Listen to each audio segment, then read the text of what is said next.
So do you see that, Amanda, that if we want to mute now and then you can send it live, we can do the...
Good afternoon and welcome to another great Microsoft EduDay presentation. My name is Tony Bear and I am the IT Manager at Chisholm Catholic College. If you have any questions throughout the session or if you want to reach out after the session, please don't hesitate to contact me on the details listed on the screen. But just before we begin, I would like to start the session with an acknowledgement of country. We stand here on sacred earth from ancient times in God's presence, gifted with life here on country and resurrected in spirit with our elders. We are all part of creation and should be thankful to God for the gift of life, and we should always share our gift with others. We remember and respect our elders, past, present and emerging, and respect people from our sacred land. Before we begin, I'd like to cover some housekeeping.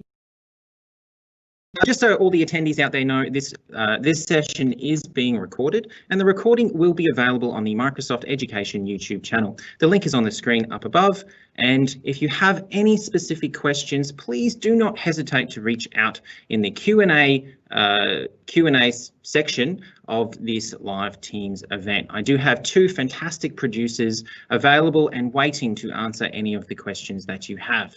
If you do have any other Microsoft Education questions, please do not hesitate to reach out to the Microsoft Education team. Their email is aus-edu@microsoft.com. If you have any questions, I highly recommend reaching out to them. Today, we are going to talk about managing virtual celebrations. So we're going to be using the Microsoft Teams platform to create live events, which you can use to broadcast content out to a larger audience. The agenda for today, we're going to cover a couple of basics. So what is included inside of a Teams live event? A couple of things you have to know before you jump into creating your Teams live event. And then I'm going to show you two different options on how to set up a live Teams event, so that the first option is going to be for the person who has never used a live Teams event. You've got a celebration coming up and you have to stream it. You have a requirement. This is going to get you up and running extremely fast without the need for any production software. Literally, it's a great method. And if you don't have anything, I highly recommend you stick around and watch that video. The next one is going to be how we connect OBS, which is an open broadcasting software, inside of a Teams live event, and then we can use OBS to make to create a better production. So we can do things like what we're doing right now, where I'm actually sitting behind a green screen and I have my PowerPoint and a nice background. All right, so let's begin. Where do we start? I think this is a critical point to note. Microsoft Live Events is an extension of the Microsoft Teams meetings. So if you've used meetings, or if you've conducted a meeting, or if you've shared your screen to a meeting before, you're going to find this very easy. So it is an extension of Teams meeting. You do have to have some permissions though. Now, I'm not going to bore you by reading out all these things. Just be mindful that if after the session you decide that you want to go and create a Microsoft Teams live event, you do need to have some permissions. So some of these options you are going to have to get in touch with your administrator and get them to set it up for you. There is a link down the bottom of the screen there, which will explain all the different permissions that you require. The only thing to note about who can create live events is definitely have some governance, put some governance around who can create a live events, because obviously you don't want to have every single person in your organization able to create a live event. Now, there are a couple of roles you need to be aware about for a live event. One of them is going to be the organizer. This is the person that is going to schedule the event. This is the person that is going to invite the presenters. This is the person that's going to invite the producers. It's also the person that will send out the link, just like what you received to join this live meeting. The organizer is going to handle all of that. It's their role to make sure the attendees get the link, the presenters are inside of the presenters can access the link so that the Teams live event can go ahead. The producer is going to be the guy that's sitting and deciding what content to push out live. So the producer by default is a presenter as well, so they can share their screen, they can share their audio, but they're the person that's going to queue up the different scenes or different information from different presenters to push out to the attendees which are live. The presenter, as it states there, the presenter is the person that can share content to the live stream. And then the audience, which is the attendees, they're the most important people. You need to impress these people. They're the people watching your live stream. There are three different types, so I should say three different permissions you can set for a Teams live event. We're mainly going to focus on the public types because you want to have those external people watching your live celebrations. The first two, people in groups, you can permission your live team event so only a particular group inside of your organization can watch or can connect to watch that live event, or you can do an organizational wide. So that's everyone in your organization can tune in and watch your live event. So depending on what you want to do, you would then set the permission level for your event. Obviously, if you're doing a celebration and you want external people, you want to choose public. The next thing to be aware about is the production method. So Teams is going to give you a couple of options on how you can produce your content for your live event. One is through Teams, and that's very similar to how you would share content inside of a Teams meeting, where you would hit the share button, you select what content you want to share, and then you push it out live. Teams live events also gives you the option to use an external application such as OBS, which is the one we use, but there is a little bit of a catch where public events, they only let you use the Teams type of production. So you can't use, by default, you can't use an external application to control your production. But if you stick around, I'm going to show you a way how you can use OBS. All right, let's jump straight into it, guys. So that's a little bit of a rundown about on the components inside of it, some of the things you need to know. Now we're going to have a look at how to create a Teams live event. So now we have the understanding of the components that create a live Teams event. Let's jump straight into Teams and make our first live event. What you want to do is on the left-hand side, click on Calendar. And then if you have the right permissions set, you'll see a drop-down list up at the top right. Once you click on this drop-down list, you should see the live event option appear. If you don't have live event in this list, make sure to contact your IT administrator and ask them to set the appropriate permissions for you. Once you click live event, you'll get a new live event wizard where you can fill out some information about your live event, such as the title, the location, the start and end date, and the start and end time. Now, just one thing to remember, the time here does not signal when your live event will start. This is purely just a calendar item. Your live event will start when you click start inside of the live recording. And I'll show you that further on. You also have the opportunity to invite other presenters to your live event, and then you also have the ability to change whether they are just a presenter where they can share their screen, or whether they're a producer and they have the option of then choosing which presenter is going to be sent through to the live stream and then ultimately presented to your audience. Now you have the option to select what type of permission you want for your live event. If you want it to just be people in groups. So for instance, I just want to have the Year 7 cohort attend a live event with an author. I would make a people in groups live event, or organisational wide, that's everyone in our organisation, and then public. And the main one we're going to focus on in this session is about the public live event, because we want to really look at doing our celebrations, and we want parents and the wider community to be able to watch live events. So we're going to choose public. What you'll notice as well is that when you do a public event, the only option you have to produce your live event is inside of Teams. This option down here is grayed out, so you can't use an external app or device to produce your event when you choose public. Now, I am going to show you a little workaround on how you can use OBS to produce your live event, and we'll cover that in a few later stages. What you'll also notice is there are some options you can choose, whether you want to have the recording available to producers and presenters, whether you want the recording available to attendees, whether you want to have captions.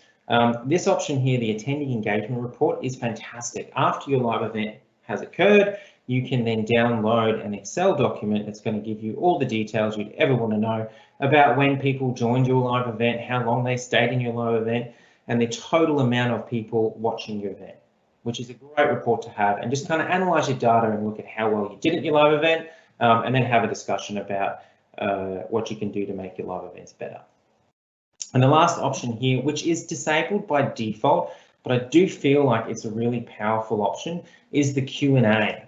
When you do enable Q&A, your live event will get a question and answers feature, so you can then communicate with attendees. One thing to note though is if you do enable Q&A, make sure you have a moderator or a producer that's going to sit in the Teams console and communicate and answer those questions with the parents. Now, it is moderated, so any questions that attendees post to your live event, you have the option of personally just replying to that attendee, or you can publish that question to all the attendees and they can get that answer. So it's a great little tool. I find it very useful. Things we've used it for, you know, we'll let all the attendees know 2 minutes before the live stream is going to start. So we'll jump on there, we'll say live stream will start in 2 minutes, and that way they know they have enough time to go grab a cup of coffee before the live stream is going to start. Once you've chosen those, just click on the schedule button down the bottom right. And that's it. You've essentially just created your live event. Now, as the organizer for this live event, it's my responsibility to communicate the link that attendees have to access to get into that live event. And it's really simple to do. I'll click on the Get Attendee link, which will copy it to my clipboard, and then I can paste that link into an email. I can share it on social media and really get it out to the attendees that I want to view this live stream. Okay, guys, and that is how you create a live event. Don't forget though, if you do change your mind and you want to change your settings, let's say you made a public event and then you say, oh gee, I really only want it to be people in my organization, you can always go back in and edit your live event. So I can go back in here, I can change the dates, for instance, change the times, click settings, and I can come back in here, make it an organization-wide event, change these options down here. I can turn captions off and then click update. So once you create the live event, you're not locked into that live event, those settings. And remember, you can make as many live events as you want. So for testing purposes, that's great. I highly recommend that you do make as many live events and test things out and have a play before you actually use it in production. So there you go, guys. That's how easy it is to create a Teams live event. It's a couple of clicks. Once you do it once, once you do it 3 times, you're going to be really quick at it and you'll be able to make that live event in no time. The next thing that we need to think about is the type of live event we want to produce. So this session is predominantly about producing content for live celebrations. So we're looking at events where you've got your scholars assemblies or your award ceremonies, where you have a large group, a big audience that you want to then take that content and you want to present it to the public or external members of your community. So the first option you can use, and this is by far the easiest option, is just to use the Teams production method. So inside of Teams, you share your video, you share your audio, and then you present that to your audience. This is by far the easiest because it's literally click and go. You set up, you get your camera. If you don't have an external camera, just face your laptop towards what you want to present out. This is going to get you going the fastest. You click the live button and then A for away, that content's being live streamed. So it's really simple to do. Little bit of a tip though is if you want to get a better quality, buy a USB camera. We use a 4K webcam document camera. I think the thing cost only about $200. We use that for some of our presentations. Again, it's really simple. It's simple to connect. It's one USB cable, and we also have a USB microphone, and that way we can get some better audio for when we're presenting out. This is how we started. Before we went down the whole production route, we just set up a camera and a microphone and presented out to the public. But I do recommend upgrade your microphone and camera because it does give you a much better sound quality. So we're going to run a demo now. We're going to show you how to open up Teams and then use it to use the Teams production method to produce your live content. In this video, we're going to connect to the live event that we scheduled previously, and we're going to use the Teams production method to show you how to produce the content that you would like to push out to your audience. The first thing we want to do is go back to our calendar in Teams. We're going to find that scheduled event that we previously created. We're going to right click and then we're going to select view. From here, if you want to make any changes, you can click edit down the bottom right and make those changes. But in this demo, we are going to click join and fire up this live event. Now remember, this is an extension of Microsoft Teams meetings. So this window should be very familiar. You can enable and disable your camera and microphone. But for now, we're just going to click join. Once you've joined your live event, you're going to get a couple of windows. The one on the left is the queue. So this is what you are queuing up to go live. And what's on the right is the live event. That's what's being pushed out to your audience or your attendees.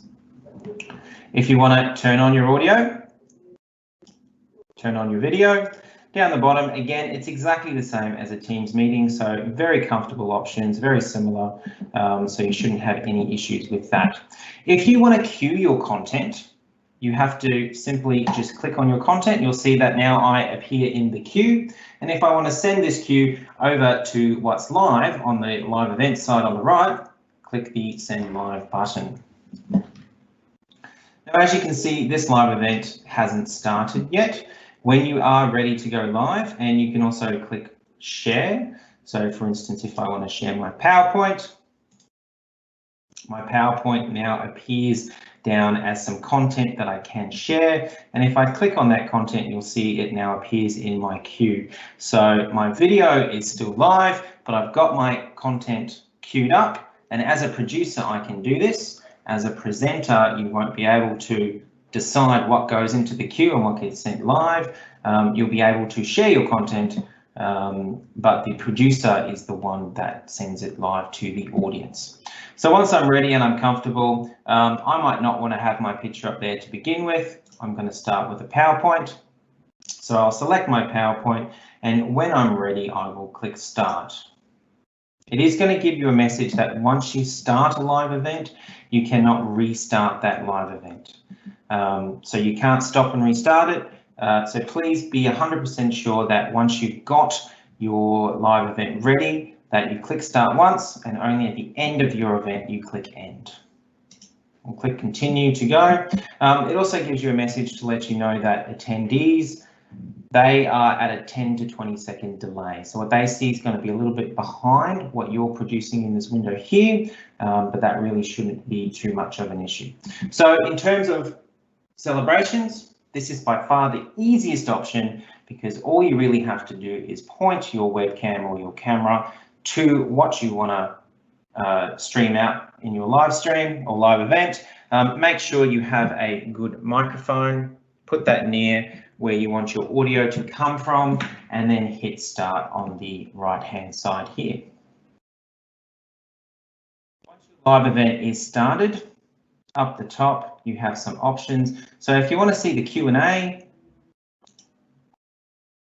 this little chat button, chat with the question mark, and this is where your producer can answer those questions that your attendees are asking. And as you can see here, I can make an announcement.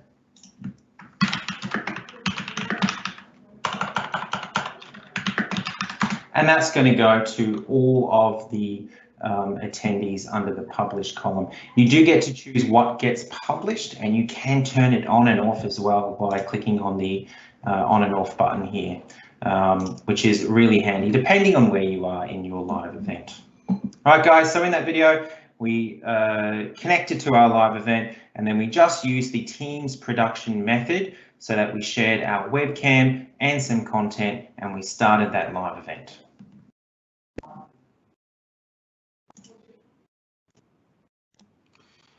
All right, I hope from that video you can see it's pretty easy to actually set up a live Teams event and then actually using the Teams production method, start that live event and send that link to your attendees and get them to tune in and watch what you're doing. So really easy. You can go from zero to hero very fast with Microsoft Live Team events. So the next production method, now we're going to step it up a notch, right? What we're going to do is we're going to look at getting OBS, which is an open broadcast software, which we can use to create content, and we can get that into a public Teams event. Now, the three things you're going to need is the OBS software itself. So there is a link on the screen just up there where you have to go. It's the obsproject.com. Download the software, install that onto your machine. The next thing you're going to have to do is you're going to have to go over to vb-audio.com and download their virtual audio cable application. It's a great bit of software. What it does is it gives you a virtual output and a virtual input. And we're going to use that virtual cable to take the audio from OBS, and we're going to mimic what a microphone is inside of Microsoft Teams. And the next bit of software you need, it's a plugin for OBS. It's an OBS virtual cam, and it's going to take the video output from OBS, and we're going to mimic a webcam, and Microsoft Teams is going to pick that up and use that for its live stream.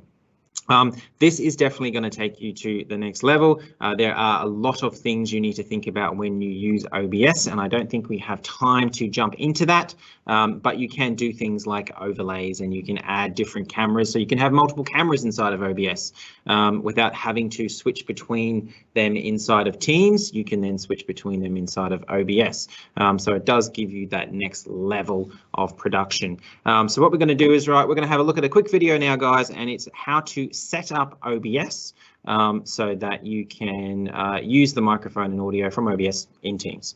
Enjoy. So once you've installed the OBS software and the two plugins required, which is from VB Audio and then also the OBS Virtual Cam plugin, inside of OBS, what you have to do is a little bit of setup to get it so that OBS will output to a virtual webcam, and we'll also make sure that all the audio that OBS is generating gets outputted as well. So the first thing to do inside of OBS is jump down into your settings, which is the bottom right hand side. And what we want to do is select audio, and we want to make sure that the monitoring device is the cable input. So this is the virtual cable where OBS is going to put all of the audio coming out of OBS onto that virtual cable. What you then have to do is jump to any of your assets or items that have audio attached to them, or you want that audio to be outputted to that monitoring device.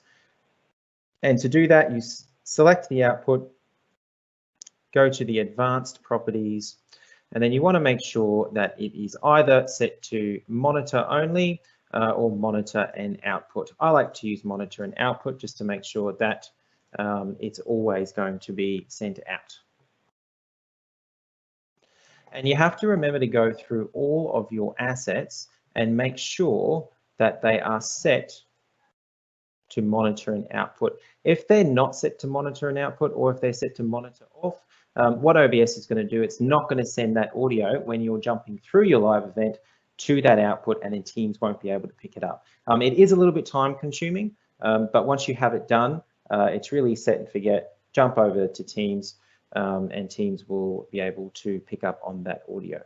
Now, the virtual cam is a much simpler thing to get going. Once you've installed the plugin, under Tools inside of OBS, click on Virtual Cam. I've got mine set to Auto Start. If you don't have it set to Auto Start, you just have to remember to come in a virtual cam and click on Start. That's going to take any of the outputs, so anything I see on this screen here, and it's going to put it to a virtual camera, and then we'll be able to select that virtual camera as our webcam inside of Microsoft Teams. So as you can see, OBS is a open source broadcasting software where you can create different scenes and you can add different elements to that scene, and you can get a really good production. So if you want to have a name pop up over, or if you want to have your PowerPoint embedded with a nice background, you can do that sort of thing inside of OBS. So it's definitely worth a look, and having the ability to connect it to Teams for a public event is definitely going to help you create some content that's going to look nice and your attendees are going to love it. All right, guys, so that's how to set up OBS in OBS so that you can use it inside of a Teams live event. Now, this is by far, I've just kind of got a recap slide up here. This is by far the most asked question I get when someone asks me about our Teams live events. They always say, how do you get OBS? How do you get that production quality so your productions look good, So I'm just going to recap, right? What you want to do is you want to get OBS, you want to get those plugins, you want to get the audio plugin, and you want to get the virtual cam, right? Make sure you start the virtual cam inside of OBS, and the audio is probably the hardest one, as you saw from that video before. You need to set your monitor device to that virtual cable interface, and then you want to jump in Teams and set your microphone to that the output of that, so that Teams can pick up the audio. What I'm going to show you next, guys, is a demo on how to actually set this up in Teams, and just show you what it looks like and some of the stuff you can do when you've got OBS connected into Microsoft Teams. So now we've got OBS set up so that it's going to output the audio and video. I'm going to show you how to, inside of Teams, connect that to your live event. What we're going to do is exactly the same as before, where we're going to connect to the live event. We're going to click on Custom Setup, and we're just going to change the device settings inside of our Teams to pick up on that virtual output cable, and we're going to choose the OBS camera here. So you can see here that Teams is picking up the audio from OBS, and it's picking up the video from. Once you've done that, click Join Now. And again, what we're going to do is we're going to have that video or that screen where we've got our queue and we've got our live event. What I'm going to do is I'm going to enable the microphone here. The microphone is going to be the audio from OBS, and the video is the video from OBS. I'm going to send that to my queue, and I'm going to send that to the live screen. Now what I can do is I can click Start. It's going to give me that error that I cannot stop and restart a live event. And what I'm now going to do is I'm going to minimize Teams, and you'll see on the bottom left, I'm going to get a nice little preview, and also with the live status to let me know that this is what's going live to my audience. From here, I can now directly use OBS to affect my live output.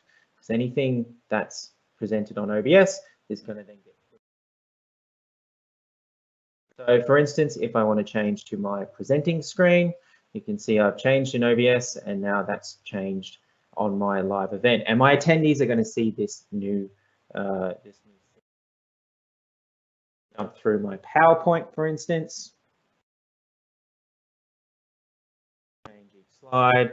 It will update here and it will also update. So you see it's very, it's a much better production method. And once you've set it up in Teams, you can minimize Teams, just forget about that and use OBS to control the production. Hey guys, so that's how you connect and set up Teams so that OBS goes across. As you can see, OBS is quite powerful. There's a lot of stuff you can do with it. So just a little bit of a recap, guys. We spoke about how, you know, what's inside of a Microsoft Teams live event, different roles, different types of events you can create. Then we had a look at setting one up and we had a look at the 2 different production methods you can use. Now, by far, this is what is going to make or break you. It is planning for your live event. The first method I said, using the Teams production, where you just want to kind of set and forget, that's going to be the easiest. But if you want to, you know, make or look at increasing the production quality, what you need to do is really start planning. So have a look at who needs to be included. You might want to be the organizer, but you might need someone to be the producer, right? So as the organizer, you might be organizing things behind the scene and you want someone to be controlling what's getting shown on the live stream. If you go down the route of OBS, right, you're going to be creating a lot of assets. So you're going to be creating backgrounds, you're going to be creating labels, you're going to be creating videos. This takes time.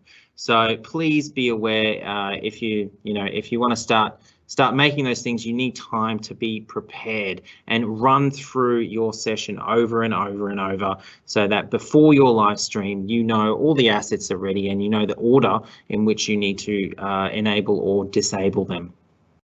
You also want to select the best type of live event. So I'm going to kind of deviate here from public events. If you're doing a live stream, so for instance, if you have an author visit and they're presenting to the Year 7 cohort, you would choose a people or groups live event, and then you would add that author as a presenter. That works fantastic. It's really easy to do, and it's much easier to manage than a Microsoft Teams meeting, purely because of the fact no one can unmute their microphone, and you are front and center delivering your content, right? Works fantastically. Think about all the extra equipment you might need. You might need extra cameras. You might need extra microphones. You might need some lights. You might need some extra screens. So having extra screens is a great way, as you can see in a couple of the photos throughout the presentation. The presenters in the live stream, they have a screen that they can see what's actually happening in the live screen, because it is kind of daunting just standing up and looking directly in the camera. You don't know, you don't know what assets or what slide you're talking to. So having that extra screen is going to make them feel more comfortable to be a part of the live event. I would highly also suggest reaching out to your students, right? The 2 students on screen now, we got Sebastian and Noah. They are in Year 8 and they stream to YouTube, right? What you'll find is you probably have some streamers in your college or school, and they are more than happy to help. They are a wealth of knowledge. They do this on the weekends. They know about cameras and lights and setting up OBS and what you need to do. So these kids are a massive asset and they've helped us immensely. Make sure before the event you have all your cables. There's nothing worse than setting up for a live event and you realizing that you're missing a HDMI cable and you have to run around and get it. So the day before, we always line up, we make sure all of our cables are ready, all of our monitors are ready, we make sure we have all the lights and that everyone's aware of what they have to do.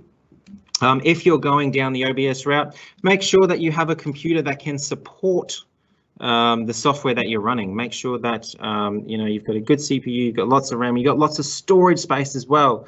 If you want to record these things, you can record in OBS, and the files do get huge. So make sure you have a lot of storage, and then obviously always back it up into OneDrive because it's nice and safe. Another useful bit of information is write down a run sheet, especially for, I mean, if you're involved in award nights and celebrations, you're going to be used to running a run sheet, but include what the scenes are going to be for the live stream, so that the producer, they know, hey, look, I need to run these things in this order, and I'm expecting this person to be talking at this time. It does make things a lot easier. Last but not least, there is a Microsoft checklist for organising live events. I've got the link in the slide there. If you go there, it's got a checklist. It mentions everything that I've said here, and it's really easy to follow, and you can get a really good outcome from your live events.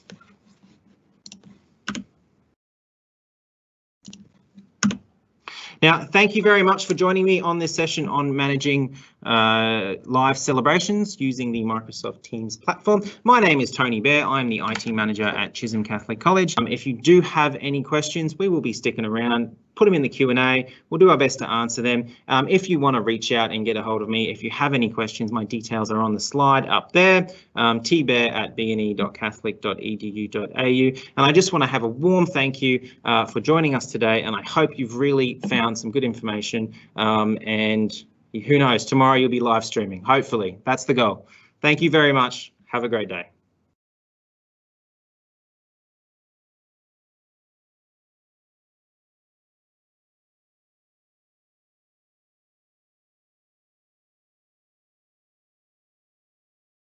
So Tony's just going to stick around and answer any of the questions that have popped up in the Q&A. So an absolutely incredible session. Thank you so much, Tony, for that. I think we've identified a few questions that have popped through. I think the first one down the bottom there of, is OBS a free plugin? Could you start just by sharing a little bit about how you got started using OBS and that connection with Teams, or were you already using OBS at the school? When we started, we had a requirement to stream some esports games, and we found the OBS software to suit that requirement. It is free software. It's a free download. There's stacks of YouTube videos out there on how to use OBS. Essentially, you create some scenes and you add some assets to those scenes, and you can overlay them. And then when you're ready, you can publish that out through to Microsoft Teams. Now, I'm just going to go through a couple of the other questions that have come through. One that I found really interesting was, how about using OBS for panels? So if you have people in multiple locations, how would you get them into OBS? What we've done before in the past is we would set up a Teams meeting, and then we get that presenter to set their background to all green. And then inside of OBS, you can apply a chroma key, which will take that green background out, and you can literally position that person wherever you want in your scene, and it looks like they're right there. Another question that's come through is if these technical instructions will be available after the event. Yes, they will. This video will be on the Microsoft Education YouTube channel, and feel free to reach out and get in contact with myself if you have any questions about how to set this up. Another question is, how do you set the image that appears before the live event starts? One way of doing that is just in your PowerPoint, you can set your first slide to be that particular image, and you can mute your microphone. If you want to go down the broadcasting software route, you would create a whole scene, and then in that scene, you would then transition to your new scene or your actual production when you're ready. The good thing about doing it through a production software like OBS is that you can pre-record some of your content, and then that way you can mix and match when things are live and when things are pre-recorded. It makes it a little bit easier to manage. If there are any other questions coming through, please post them now before we wrap up.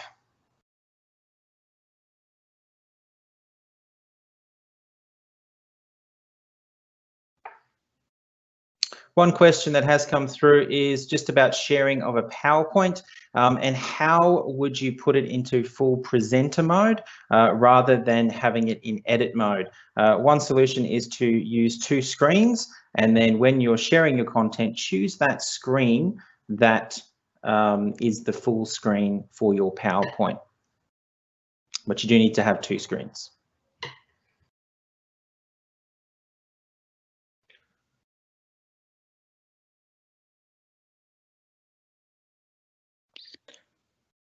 Tony, I've got another question that some other users may be interested in terms of this connection. So some of us may not have access to live events. Is this connection that you just spoke about using OBS available to do just in a regular Teams meeting? Yes, as long as you set your devices to be the OBS output, the same thing will work. Yes, you can. Now, I know that Teams meeting has a new spotlight feature, and if you watch the keynote this morning, there's a stack of other features there. There's a focus mode and a spotlight feature where you can do exactly the same thing, and you can take your output from OBS into your Teams meeting. Correct.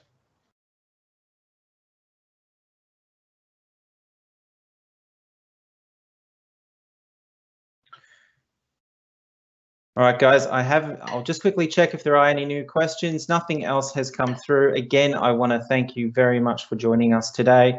It's been a fantastic event. If you have any questions, please don't hesitate, even after the event's closed, pop them up in the Q&A or contact the Microsoft Education support team. Thank you very much and have a great afternoon.